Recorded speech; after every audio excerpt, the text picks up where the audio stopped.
Ladies and gentlemen, boys and girls, welcome back. It is Dave, the Real Music Observer, observing real music in real time for real people, just like you, just like me. So, why is Steve Perry's new song just too good for radio? Now, we can debate the vocal thing, okay? I made commentary about Steve's voice. I used the term new voice, and everybody is jumping on me. I don't understand. This is the natural progression of Steve's voice if you listen to it over the years. Yes, but how many years has it been since Steve Perry has released anything? About 20. Okay?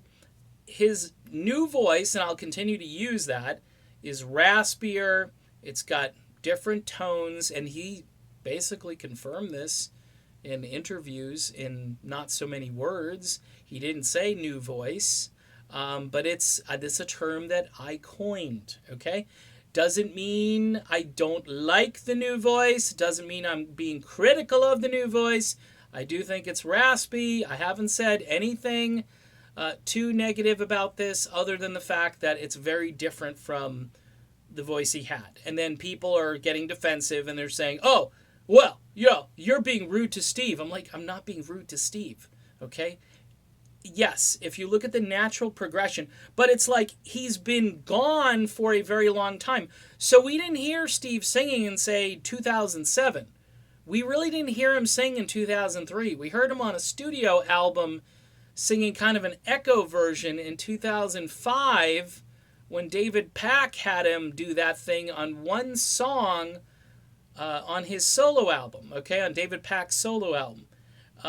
After that, it's kind of like you don't know how the thing progressed, and we're 2018, and really, you got to go back to 1998's I Stand Alone to hear Steve at the tail end of that, what I'd call second period. I'd say the first period in the 70s was like the high Steve Perry, Elton John. Remember Elton John's voice when he first started? Perry's voice when he first started, way up there. And then, say, from Frontiers, really, things started to change. After Frontiers, and then, of course, on his first solo album, Street Talk, and then Raised on Radio. That's when you notice there's a big progression in Steve's voice. You hear more progression in 94 and in 96 on the subsequent records. 98, little farewell song there, and then here we are today, 20 years in the future. So I spent a long time there just explaining why I call Steve's voice kind of new. It's a new voice. It's not completely new in the sense that you can't tell it's Steve Perry. You can, but it's raspy, it's different, and he's using it effectively. He's, surrounded his voice with backup vocals and music that is appropriate for what his voice can do right now. So kudos to Steve. All right, that's my explanation. I'm just observing, folks. You don't have to agree, but I mean, I coined a term, I coined a phrase, new voice. All right, so why won't this particular song hit radio?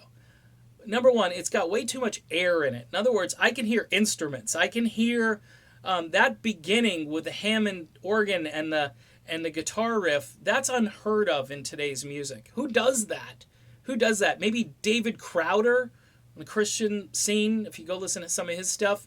And yeah, that's kind of bold, but I mean, maybe he can get away with it over on Christian radio. But everything else over there is like compression and, how many sounds can we squeeze into this?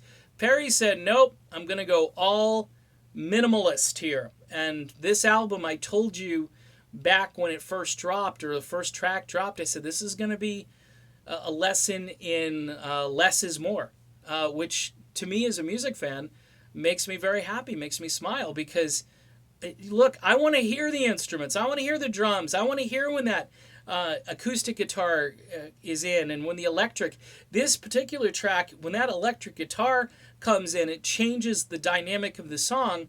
And the reason it changes the dynamic is you can actually hear it, okay? Today's production typically really sucks. So I'm really happy that Steve Perry and Tom Flowers decided, hey, we're not going to clutter this record. Now, again, we haven't heard the whole thing, But if I hear elements of blues, R&B, Americana, I'm hearing musical styles all blended in. That's a really good sign for the rest of this album. But radio, it's not one of these slick, bouncy with the electronic beat and the fake bass and computer generated stuff in the background. It's not Ed Sheeran, okay? As much as I like Ed Sheeran's voice, the production is all slick and it doesn't even sound like it sounds like somebody just sat on a computer and selected sounds. Okay, we need this, we need that, and have Ed just sing over it. It'll be great because it's Ed Sheeran. Steve Perry said, nope, we're going to have a drummer, we're going to have a bass player, we're going to have guitar players.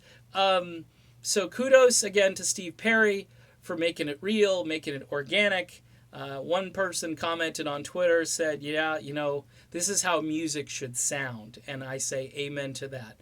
As far as the new voice thing, folks, this is it. This is what I'm saying. It's Steve Perry with his new voice and his new music. And we will continue to comment. And yes, I will be back with more very soon. See you then.